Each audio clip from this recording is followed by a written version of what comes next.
Praise the Lord. இன்றைக்கு உங்களுடைய வாழ்க்கையில் நீங்கள் சோர்ந்து போயிருக்கிறீங்க. அதனால நிறைய பேர்கிட்ட போய் நீங்கள் ஹெல்ப் கேட்குறீங்க. அவங்கக்கிட்ட பேசினாவாச்சும் உங்களுக்கு ஏதாவது ஒரு சந்தோஷம் கிடைக்குமான்னு நினைக்கிறீங்க.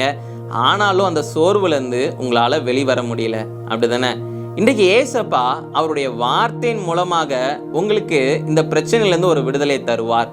இன்றைய பலப்படுத்தும் வார்த்தை சங்கீதம் 19வது அதிகாரம் 7வது வசனம். Psalm chapter 19 verse 7. கர்த்தருடைய வேதம் குறைவற்றதும் ஆத்துமாவை உயிர்ப்பிக்கிறதுமாய் இருக்கிறது. The law of the Lord is perfect, reviving the soul. ஹல்லேலூயா. வேதவசனம் சொல்கிறது அவருடைய வார்த்தை நம்மளுடைய ஆத்துமாவை உயிர்ப்பிக்கிறதுமாய் இருக்கிறது என்று.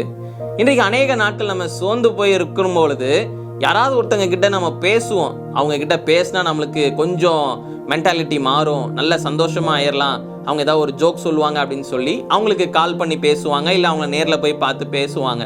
கொஞ்ச நேரம் அந்த நேரம் கொஞ்சம் சந்தோஷமாக இருந்தது போல இருக்கும். மறுபடியும் அவங்க ரிட்டன் அவங்க வீட்டுக்கு போனதுக்கப்புறம் மறுபடியும் அதே ஒரு கவலை, சோர்ந்து போய் தான் இருப்பாங்க, அப்படிதானே? அப்போ இந்த பிரச்சனைக்கு ஒரு தீர்வு என்ன அப்படின்னா, வேத வசனத்தை நம்ம வாசிக்கின்ற பொழுது இந்த வசனத்தின் மூலமாக ஆவியானவர் நமக்குள்ள இருக்கிற அந்த சோர்வுலேருந்து நமக்கு ஒரு விடுதலையை கொடுத்து, நம்ம எந்த காரியத்தை குறித்து நம்ம சோர்ந்து போயிருக்கிறோமோ அந்த காரியத்தை குறிச்சாதான ஒரு விடையை கர்த்தர் நம்மளுக்கு கொடுத்து, இந்த மாதிரி இந்த காரியத்துக்கு இப்படி செய்யணும்னு சொல்லி இந்த வேத வசனம் மூலமாக நம்மளுக்கு கற்றுத்தருகின்ற பொழுது நம்ம அந்த சோர்வுல இருந்து நம்மளால வெளிவர முடியும் அவருடைய கிருபையினால.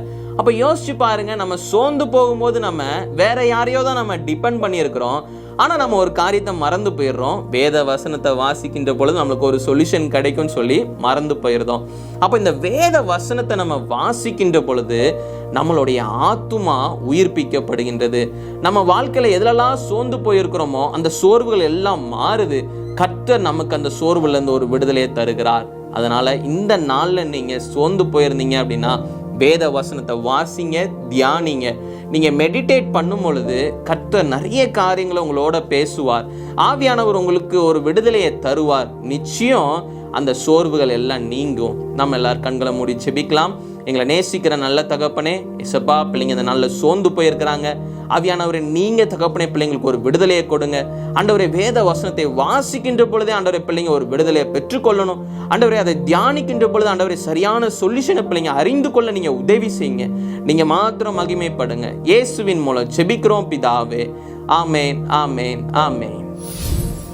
கர்த்தருடைய வசனம், அவருடைய வார்த்தை நம்ம தியானிக்கின்ற பொழுது நம்முடைய ஆத்துமா உயிர்ப்பிக்கப்படுகின்றது.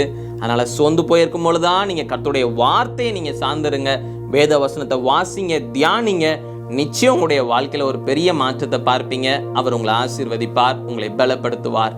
God bless you. Have a wonderful day.